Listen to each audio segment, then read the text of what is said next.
Hello दोस्तों, कैसे हो आप लोग। आई होप कि सब लोग बहुत अच्छे होंगे, सबकी पढ़ाई बहुत अच्छे से चल रही होगी।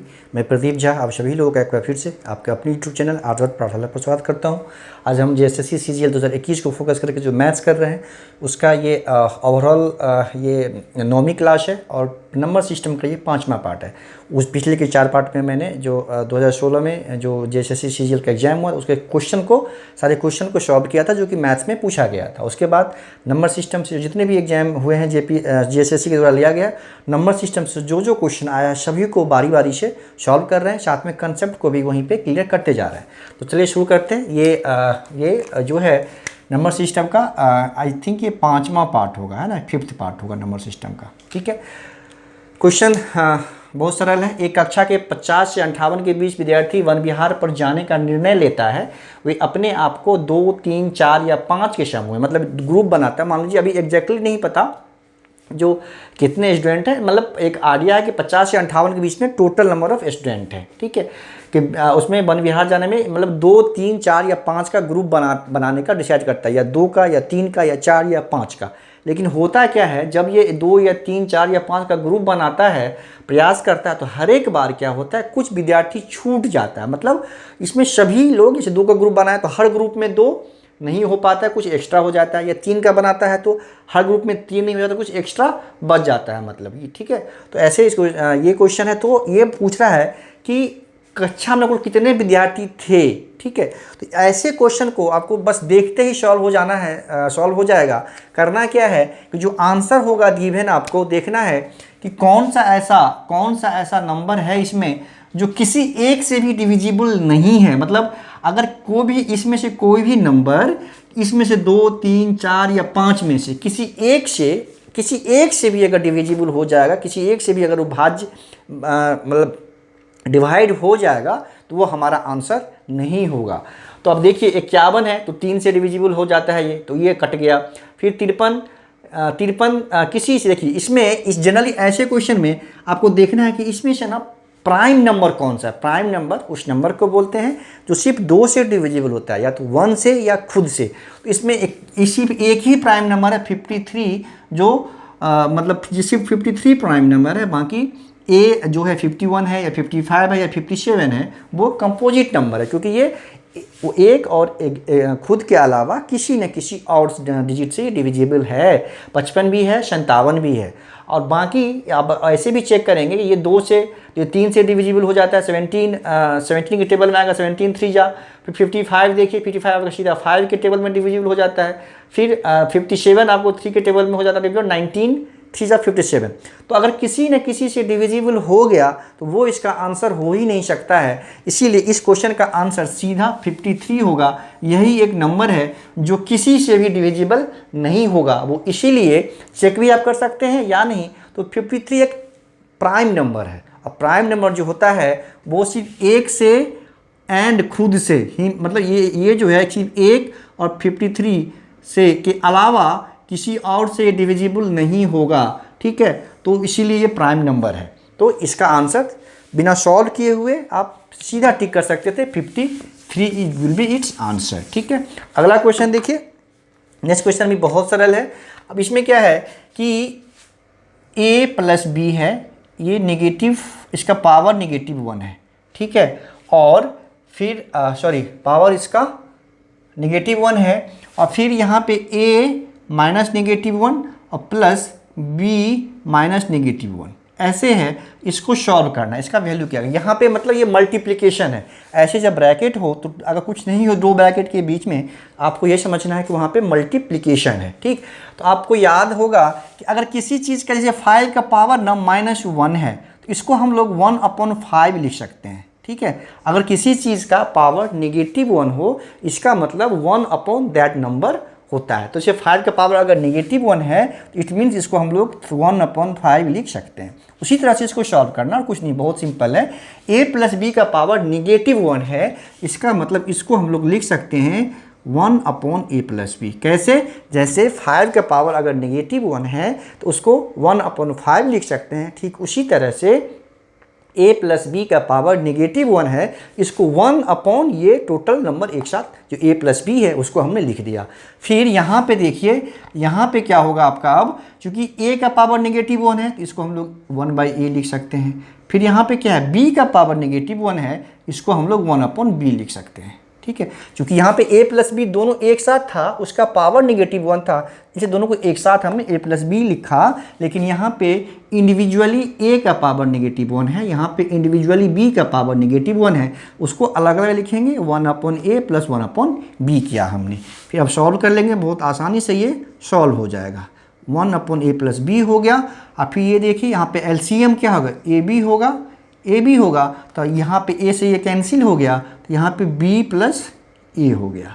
ठीक है, b प्लस ए हो गया। इसमें इसका मतलब ये हुआ कि a प्लस बी यहाँ भी है, ये भी b प्लस ए ही है, तो ये a प्लस बी ही हुआ, तो ये वाला कैंसिल हो जाएगा, तो इसका आंसर हो जाएगा सिंपली 1 अपॉन ए बी। तो जिस ऑप्शन में 1 अपॉन ए बी है वही हमारा सही आंसर होगा। यानी देख रहे हैं आप कि b जो है, b में 1 अपॉन ए बी है, तो इसका आंसर बी वाला हो जाएगा। तो बहुत सरल था, बस आप में इसमें यही पता होना चाहिए था कि अगर पावर -1 है तो उसको कैसे लिखते हैं। अगर ये आपको पता है तो क्वेश्चन बहुत सरल था। अगला क्वेश्चन देखिए कि यदि m और n पूर्ण संख्या है, ठीक है, पूर्ण मतलब कंप्लीट संख्या, यानी पूर्णांक जो होता है ना, नेचुरल नंबर से 1 2 3 4 पॉजिटिव इंटीजर को हम लोग पूर्णांक यानी पूर्ण संख्या बोलते हैं। ठीक है, तो m और n यदि पूर्ण संख्या है तो हमें m to the power n equal to 144 हो, तो m minus 2 to the power n plus 1 का मान क्या होगा, ये हमें पता करना है। देखिए, तो m और n पूर्ण संख्या दिया हुआ है, मतलब कम से कम एक या उससे अधिक होगा। पूर्ण संख्या मतलब यही होता है, होल नंबर। ठीक है, अब देखिए यहाँ पे जो है आपका m to the power n equal to 144 given है। तो ये क्या हो सकता है, आपको पता है कि 144 जो है किसी ये परफेक्ट स्क्वायर है, ठीक है, परफेक्ट स्क्वायर है। तो आपको पता है कि ये किसका, 12 का परफेक्ट स्क्वायर है। 12 का जब स्क्वायर करते हैं तो 144 होता है, ये सबको पता होगा आपको कि 12 × 12 जो है 144 होता है। इसका मतलब ये इस फॉर्म में आ गया। मतलब यहाँ पे जब इसको हम लोग इससे तुलना करेंगे तो यहाँ पे देखिए m इक्वल टू आ गया 12 और n इक्वल टू आ गया 2। ठीक है, यहाँ से इसको जब कंपेरिजन करेंगे तो यहाँ पे m इक्वल टू 12 और n इक्वल टू 2 आ गया। अब हमें पता क्या करना है, तो m minus 2 to the power n plus 1। ठीक, अब इसको ले लेंगे, यहाँ पे 12 माइनस 2 12 माइनस 2, तो 12 माइनस 2 हो जाएगा, ये उसके पावर में आ जाएगा। n इक्वल टू 2 है तो 2 प्लस 1 हो गया, तो यहाँ पे 12 माइनस 2 10 हो जाएगा, और 10 टू द पावर 3 मतलब इसका आंसर हो जाएगा 1000 सिंपली इसका आंसर हो गया। तो देखिए कितना आसान था, बहुत सरल क्वेश्चन था ये भी। ठीक है, ये वाला क्वेश्चन भी बहुत सरल था, इसका आंसर ये हो गया। अगला क्वेश्चन भी सरल ही है। इस तरह का क्वेश्चन हमने पीछे भी किया है कि अगर मान लीजिए कोई फ्लोर है, उसमें बताया था, शायद क्वेश्चन ये था कि रेक्टेंगुलर कोई फ्लोर है, उस पर टाइल्स या मार्बल्स कुछ लगा, ईंट लगाना था, तो ईंट का साइज कुछ था गिवन था, और फ्लोर का टोटल फ्लोर का जो लेंथ और ब्रेथ गिवन था, और जो ईंट था उसका लेंथ और ब्रेथ गिवन था। तो हमें ये पता करना था उसको उस वाले क्वेश्चन में कि उस फ्लोर को पूरा कवर करने के लिए कितनी ईंटें लगेगी, मतलब टोटल नंबर ऑफ जो ईंट है वो ब्रिक्स है वो हमें निकालना था उसमें। तो क्या मैंने बताया था, आपको याद होगा उसमें कि जब किसी बड़े फिगर को, बड़े एरिया को किसी छोटे वाले शेप से हमें फिल करना है तो कितनी संख्या होगी उसकी, वो निकालने के लिए बड़े वाले का एरिया डिवाइड बाई छोटे वाले का एरिया करते हैं, तो हमारा एग्जैक्टली वो संख्या यानी नंबर निकल जाता है। साथ में एक चीज़ और ध्यान रखना है कि दोनों का यूनिट जो है, यूनिट जैसे मीटर या सेंटीमीटर या कुछ भी, वो सेम होना चाहिए। अगर कि सेम नहीं है तो उसको हम लोग सेम इक्वल बनाएंगे। तो उसी तरह का क्वेश्चन ये है। तो देखिए, यदि 128 वर्ग मीटर क्षेत्र का कवर करने के लिए समान आकार के 50 वर्गाकार पत्थर के स्लैब्स आवश्यक। यहाँ पे संख्या हमें दे रखा है। पिछले वाले में क्या था कि इसका लेंथ वर्ग मीटर क्षेत्रफल नहीं दिया हुआ था, रेक्टेंगुलर शेप था आई थिंक, उसका लेंथ और ब्रेथ दे रखा था। जो ईंट था उसका भी, वो भी रेक्टेंगुलर शेप का था, उसका भी लेंथ और ब्रेथ दे रखा था, तो कितना ईंट लगेगा उसको कवर करने के लिए, ये हमें निकालना था। तो क्वेश्चन सेम है, यहाँ पे क्या है कि 128 वर्ग मीटर जो बड़ा शेप है उसका एरिया दे रखा है, कितना पत्थर लगेगा वो नंबर ऑफ स्लैब्स दे रखा है, ठीक है। और तो हमें पूछ रहा है अगर जो वर्गाकार पत्थर का स्लैब्स की लंबाई क्या होगी, तो जो जिससे ढकना है वो स्लैब्स जो है वो स्क्वायर है, वो वर्गाकार है, तो कितना उसकी लंबाई होगी, क्योंकि उसका एरिया निकल जाएगा। अगर तो एरिया जब निकल जाएगा तो L इंटू एल जो एरिया होता है उससे हमें उसका जो वर्ग है या वर्गाकार स्लैब्स है उसकी लंबाई निकल जाएगी। तो यहाँ पर वही है, संख्या क्या होता है, संख्या अगर निकालना हो हमें, अगर हम मान लेते हैं जो स्लैब्स है ना उसका जो लेंथ है वो x है, अगर है ना उसका लेंथ जो x है, जो स्लैब्स है ये मीटर है तो स्लैब उसको भी मीटर ही ले लेते हैं, मतलब x मीटर जो है जो स्लैब्स का लेंथ है, जो जिसका छोटा जो स्लैब्स है जिसको जो एक वर्गाकार आकार का है उसका लेंथ है एक भुजा का, ये मान लीजिए स्लैब्स हो गया ये, ठीक है, छोटा स्लैब्स हो गया ये, है ना, ये हो गया स्लैब्स, इसका लेंथ x मीटर है, ये स्क्वायर है, ठीक। एक बड़ा एरिया, एक इसको मान लीजिए इस बड़े एरिया को इसी स्लैब से कवर करना है, ठीक है। इसका हमें एरिया गिवन है 128 मीटर स्क्वायर, 128 मीटर स्क्वायर। तो ये कितने स्लैब्स लगेंगे, ये नंबर कितना होगा, ये हमें गिवन है, ये 50 है, ये 50 है, तो x हमें इसका लेंथ निकालना है। तो क्या होता है, संख्या बराबर क्या होगा, मैंने बताया था जब संख्या निकालना हो तो क्या करते हैं, इसका एरिया मतलब 128 metre square, 128 metre square upon इसका एरिया स्क्वायर, एक्स है अगर एक भुजा, इसका एरिया क्या होता है, वर्ग का एरिया होता है भुजा स्क्वायर, ये हो जाएगा हमारा एक्स स्क्वायर। अब ये मीटर स्क्वायर हो जाएगा, क्यों कि हमने इसीलिए मीटर में ही लिया है इसको, क्योंकि ये मीटर में है, तो मीटर स्क्वायर, ये भी मीटर स्क्वायर हो जाएगा, ये मीटर मीटर यहाँ से कैंसिल हो जाएगा। तो संख्या यहाँ पे देखिए भाई, यहाँ पे संख्या हमें गिवन है, ये 50 है, तो 50 equal to 128 upon x square हो जाएगा। क्लियर। अब यहाँ से देखिए एक्स स्क्वायर इक्वल टू क्या हो जाएगा, एक्स स्क्वायर इक्वल टू हो जाएगा, एक्स स्क्वायर इक्वल टू हो जाएगा यहाँ पे 128/50, 128/50 हो जाएगा एक्स स्क्वायर इक्वल टू।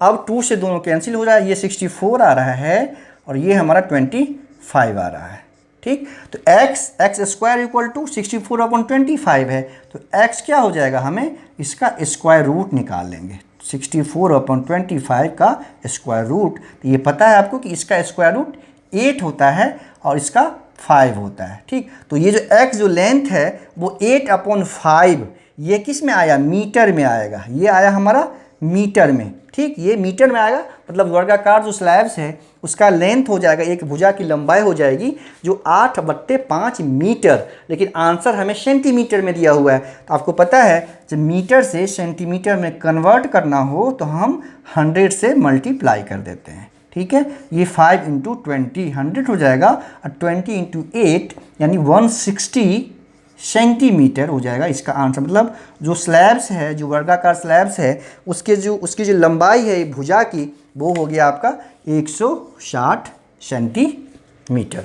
तो इस तरह के क्वेश्चन को जब भी कोई बड़ा एरिया को कवर करना हो किसी छोटे एरिया से, तो जब संख्या निकालना हो तो संख्या, जैसे फॉर्मूला याद रखिए कि संख्या इक्वल टू बड़े एरिया का क्षेत्रफल, बड़ा जो एरिया क्षेत्र है उसका क्षेत्रफल और डिवाइड बाय जो छोटा शेप है उसका क्षेत्रफल। उसमें आपको कोई दो हमेशा गिवन होगा, तीसरा आपको फाइंड करना होगा। बस फॉर्मूला यही है कि नंबर संख्या इक्वल टू जो बड़े वाले का एरिया डिवाइड बाय छोटे वाले का एरिया। साथ में हमेशा एक चीज़ हमेशा याद रखना है आपको कि यूनिट सेम रखना है, अगर सेम नहीं है तो उसको सेम करना पड़ेगा, कन्वर्ट करना पड़ेगा। अगर मीटर में है ऊपर वाला, नीचे वाला सेंटीमीटर है, तो किसी को भी मीटर को या तो सेंटीमीटर में चेंज कर लेंगे या सेंटीमीटर को मीटर में कन्वर्ट कर लेंगे। यूनिट सेम होगा तभी ये कैंसिल होगा और एग्जैक्ट आपका आंसर आ पाएगा।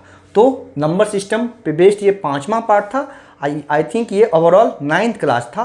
तो इस तरह से पहले नंबर सिस्टम अब कोशिश करेंगे, ज़्यादा नंबर सिस्टम का क्लास नहीं होगा, 2-3 क्लास में नंबर सिस्टम कोशिश करेंगे कि जितने भी क्वेश्चन है पूछा गया उसको फिनिश कर लें। जब नंबर सिस्टम फिनिश हो जाएगा, नंबर सिस्टम से सबसे ज़्यादा क्वेश्चन पूछा जाता है जीएसएससी में और उसके बाद पूछा जाता है आपका मेंसुरेशन से।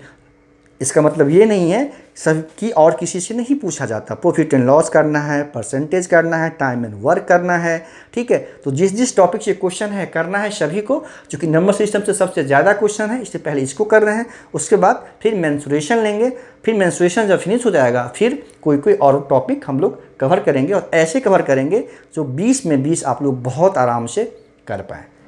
जल्दी मिलते हैं नंबर सिस्टम के किसी और वीडियो के साथ, तब तक के लिए धन्यवाद।